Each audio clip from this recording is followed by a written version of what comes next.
What made you stop competitively freediving? Um, I was wrapping it up anyway, Okay.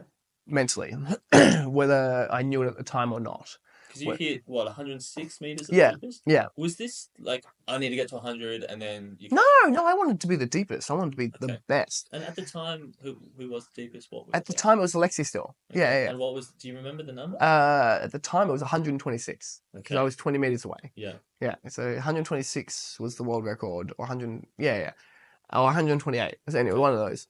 Um, and so basically in 2020, my wife and I and our daughter, we moved to the Philippines so I Okay. could train depth full time. So I just train, compete like full time. And I was like, this is what I need now to go to the next level. Like Yeah. I like the life that I've been living where I'm based in Australia. I train in the pool and There's the no gym in depth. Australia. Yeah, but then I go away and I train depth for periods in the year. I was like, this is not going to get me to where I need. I need to go and have access to deep water all the time. So we moved to the Philippines, and then 2 months later, fucking COVID came along. Yeah, Really?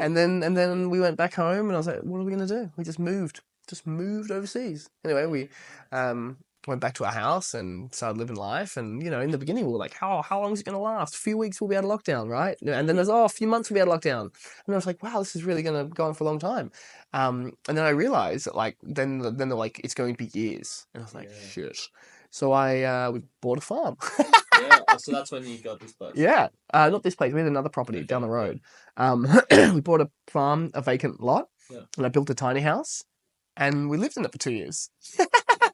um, and yeah, that's what we did. And I sort of I was still training for the first few months, and then after a while, I was like, why am I training? Why am I Mm. still doing this? Because it's going to be too long. Like I don't even know. Anyway, I kind of felt like I was like there was very little reason to keep doing it, Mm. and so I just stopped training. And then 2-3 years had gone by, and I'm like, Yeah. Fair. here I am. And Fair then enough. I had 2 kids by then. You Yeah. know what I mean? And then I'm like, do I still feel the drive to go? And like when the world opened again, I was like, do I feel the drive to go and compete again? Mm. Do I feel like I want to drag my family around the world constantly? And the answer was no. And Yeah. so I just sort of like quietly in my head over a matter of years decided to just sort of exit. Yeah. Um, yeah.